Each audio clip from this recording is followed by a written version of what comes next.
সালামু আলাইকুম দর্শক।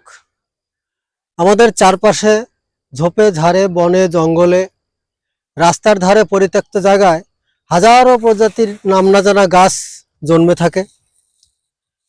আমরা কোনোটার নাম জানি এবং কোনোটার নাম জানি না। এই যে নাম না জানা হাজারো প্রজাতির গাছ, এই গাছ আমাদের কিন্তু প্রকৃত বন্ধু। এই গাছ আমাদের বিভিন্ন প্রকার সাহায্য করে থাকে। এই গাছ থেকে আমরা খাবার পাই, এই গাছ থেকে আমরা ঔষধ পাই, এই গাছ দ্বারা এই গাছের উছিলায় আমরা সুস্থ থাকতে পারি।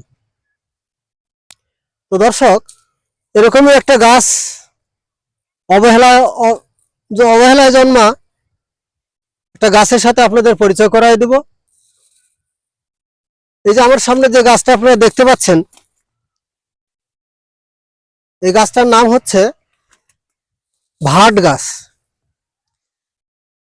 এটা কোনো জায়গায় বলে ভাট গাছ, কোনো জায়গায় বলে ভাটি গাছ, কোনো জায়গায় বলে ঘেটু গাছ, আবার কোনো জায়গায় বলে বনজুই গাছ।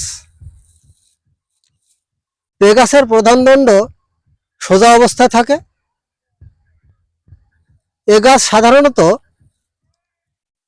2 থেকে 4 মিটার পর্যন্ত লম্বা হয়ে থাকে। এ গাছের পাতা 4 থেকে 7 ইঞ্চি পর্যন্ত লম্বা হতে পারে। এ গাছের ডালের শীর্ষে পুষ্পদণ্ডে ফুল ফোটে। সাধারণত বসন্ত থেকে গ্রীষ্মকাল পর্যন্ত এর ফুল দেখা যায়। তো দর্শক, এতক্ষণ আমরা এ গাছের পরিচয় সম্পর্কে জানলাম।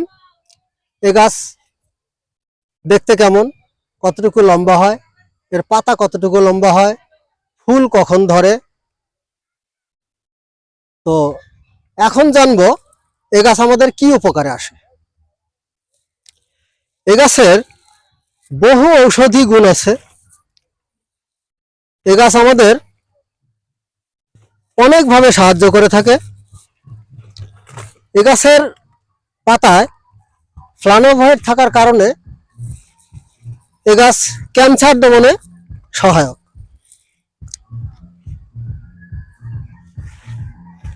এছাড়া চুলকানি, কোলেস্টেরল, ব্লাড সুগার এবং উদারাময় রোগ নিরাময়ে এ গাছ যথেষ্ট ভূমিকা পালন করে। এছাড়াও এ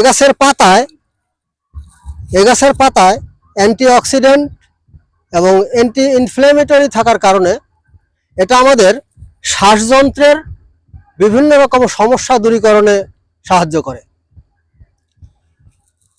তো দর্শক, এই যে গাছটা আমরা কোনো যত্ন করি না, কোনো আদর করি না, অনাদরে অবহেলায় পরিত্যক্ত জায়গায় জন্মায়, অথচ এই গাছ আমাদের কত উপকারে আসে। এছাড়াও এই গাছ আরেকভাবে ব্যবহার করা হয়। গ্রাম অঞ্চলে সাধারণত লাকড়ি বা খড়ি দিয়ে ভাত রান্না করা হয়। এই গাছটা গোড়ায় কেটে রোদ্রে শুকিয়ে আগুনে জাল দিয়ে ভাত রান্না করা হয়। তো দর্শক, এ গাছের উপকারিতা সম্পর্কে আমরা জানলাম। তো গাছ আমাদের বন্ধু, আমরা গাছের পরিচর্যা করব, গাছ লাগাবো, পরিবেশকে ভালো রাখবো। দর্শক, বেশি বেশি গাছ লাগাবেন, সবাই সুস্থ থাকবেন। আপনারা গাছ লাগান কিনা কমেন্টে জানাবেন।